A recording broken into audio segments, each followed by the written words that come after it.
अस्थावर जंगम कीट पतंगा, अनिक जन्म किए बहुरंगा। ऐसे घर हम बहुत बसाए, जब हम राम गर्भ हो आए। जोगी जति जति तपी ब्रह्मचारी, कबहू राजा छत्रपति कबू भिखारी। साकत मरै संत सब जीवै, राम रसायन रसना पीव। कहो कबीर प्रभु कृपा कीजे, हार परे अब पूरा दीजे। कबीर साहब कहते हैं कि सृष्टि के आदि से आत्मा अनेक चर और अचर योनियों में भटक रही है।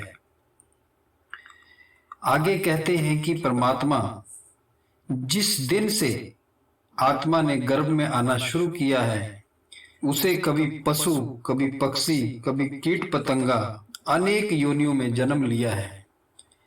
मनुष्य योनि में भी कभी योगी और कभी यति बना है, कभी तपस्वी बना है तो कभी ब्रह्मचारी, कभी राजा, कभी रंक। इस तरह कई रूप अपनाने के बाद भी उसे छुटकारा नहीं मिला। साकत अर्थात विषय भोग में मगन मनमुख लोग इस प्रकार बार बार मरते हैं और जन्म लेते हैं, परंतु संत अथवा मालिक के जो सच्चे भक्त है, जो नाम में लग गए, राम नाम रूपी अमृत पान करके वो अमर हो जाते हैं।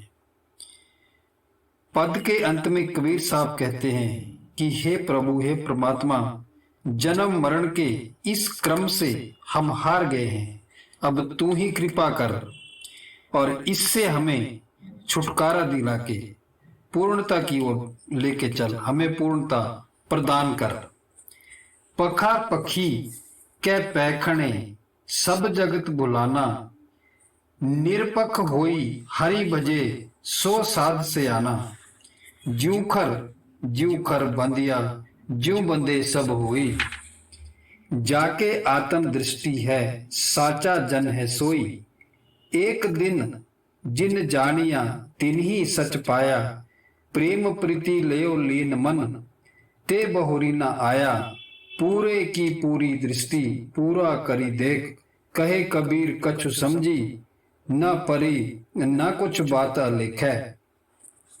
मनुष्य परमात्मा को प्राप्त करने की कोशिश तो करते हैं, परंतु वे अपनी पहले से चली आ रही धारणाओं और ज्ञान का दर्शन के पक्ष विपक्ष में पड़े रहते हैं और इस झमेले के कारण फिर वो भटकते रहते हैं। कबीर साहब कहते हैं कि जैसे किसान दो गधों को एक दूसरे से बांध देता है ताकि वो स्वतंत्रता पूर्वक विचर न सके, वैसे ही लोग अपने आप को धार्मिक तथा दार्शनिक सिद्धांतों से बांधकर प्रभु प्राप्ति के मार्ग से दूर रह जाते हैं। रूहानी मार्ग का संकेत करते हुए कबीर साहब कहते हैं कि जो व्यक्ति आत्मिक दृष्टि प्राप्त कर लेता है, अर्थात अपने अंदर की आंख को जो खोल लेता है, वही उस एक परमात्मा को पहचान पाता है। शब्द के अंतर में कबीर साहब एक बहुत गहरी रूहानी रहस्य पर प्रकाश डालते हैं। पूरे की पूरी दृष्टि, पूरा कर देखे, अर्थात जो आत्मा अपने अंशी यानी पूर्ण परमात्मा में समाकर पूर्णता प्राप्त कर लेती है, वह सर्वद्रष्टा हो जाती है। संपूर्ण ब्रह्मांड तथा तीनों काल उसके लिए खुला चित्रपट होते हैं, जिस तरह वह एक साथ ही दृष्टि डाल सकती है। ये संसार, ये दुनिया हमारा घर नहीं है, ये तो सारा मन माया का देश है। हमारा घर तो परमात्मा है, सतनाम है, सचखंड है, हम उस समुद्र की बूंद है।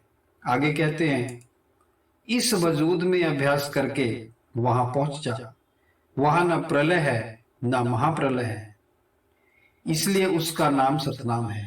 आसान से आसान रास्ता है, न कामकाज का हर्ज होता है, न कौम का, न मजहब का, न नाम में कशिश है, न लज्जत है। अगर आप अपनी आत्मा को उसके साथ जोड़ देते हैं तो फिर अपने आप वो खींच लेगा और आपको वहां ले जाएगा। आपका असली घर है और फिर उसमें किसी साधन की जरूरत नहीं है। अब सवाल पैदा होता है कि वो घर कैसा है। तो आगे कहते हैं कि वो अपार है, अनंत है, वो बेअंत है, उसका कोई अंत नहीं है। वहां फिर कभी जन्म नहीं है, कभी मरण नहीं है। फिर जो एक बार वहां पहुंच गया वो दोबारा 84 में नहीं आता और सारे झंझटों से वो छूट जाता है। 84 का आना जाना उसका फिर खत्म हो जाता है।